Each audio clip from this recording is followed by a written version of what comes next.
राधे राधे। कार्तिक माह के शुक्ल पक्ष की एकादशी देव उठनी एकादशी या देव उठान एकादशी कही जाती है, जिसे विष्णु प्रबोधनी एकादशी या देव प्रबोधनी एकादशी भी कहते हैं या देव उठनी 11 भी कहते हैं। यह एकादशी बड़े बड़े पापों का नाश करने वाली होती है। इस एकादशी के दिन भगवान विष्णु 4 महीने की योग निद्रा के बाद इस दिन जागते हैं, इसीलिए इसे देव उठनी एकादशी कहते हैं। इस दिन भगवान शालिग्राम और माता तुलसी का विवाह भी किया जाता है। तो आइए जानते हैं देव उठनी एकादशी की कथा। और अगर आपको मेरा ये वीडियो पसंद आए तो प्लीज़ इसको लाइक शेयर ज़रूर कीजिएगा और प्लीज़ मेरे चैनल को सब्सक्राइब कीजिएगा और कमेंट में राधे राधे ज़रूर लिखिएगा। तो देव उठनी 11 के दिन से ही सभी मांगलिक कार्यों की शुरुआत हो जाती है। तो देव उठनी एकादशी की कथा इस प्रकार है। एक राजा के राज्य में सभी लोग एकादशी का व्रत रखते। प्रजा और नौकर चाकर से लेकर पशुओं तक को एकादशी के दिन अन्न नहीं दिया जाता था। एक दिन किसी दूसरे राज्य का एक व्यक्ति राजा के पास आकर बोला, महाराज कृपा करके मुझे नौकरी पर रख लें।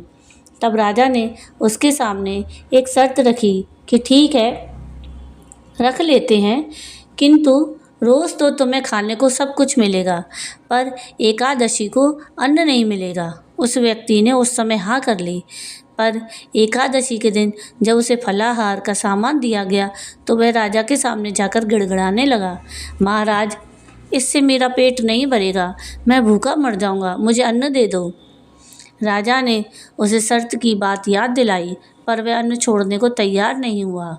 तब राजा ने उसे आटा, दाल, चावल आदि दे दिए। वह नित्य की तरह नदी पर पहुंचा, स्नान कर भोजन पकाने लगा। जब भोजन बन गया तो वह भगवान को बुलाने लगा, आओ भगवान, भोजन तैयार है। उसके बुलाने पर पीताम्बर धारण किए भगवान चतुर्भुज रूप में आ पहुँचे और प्रेम से उसके साथ भोजन करने लगे।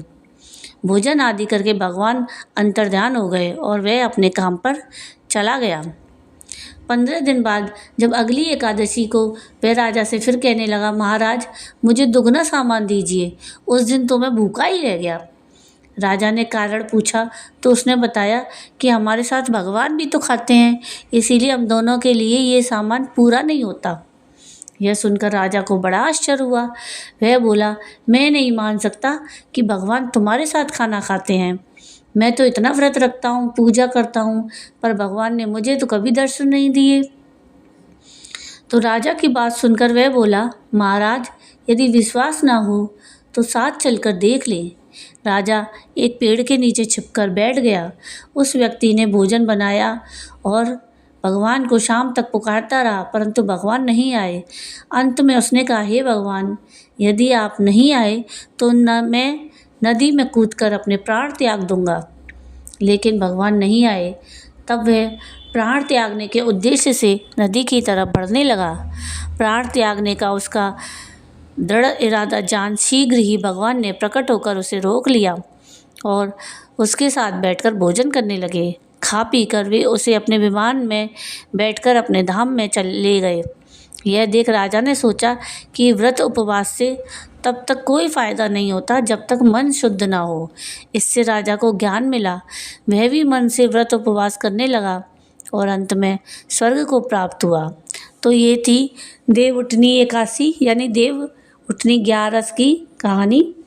और अगर आपको ये पसंद आई हो तो प्लीज़ इसको लाइक शेयर ज़रूर कीजिएगा और प्लीज़ मेरे चैनल को सब्सक्राइब कीजिएगा और कमेंट में राधे राधे ज़रूर लिखिएगा।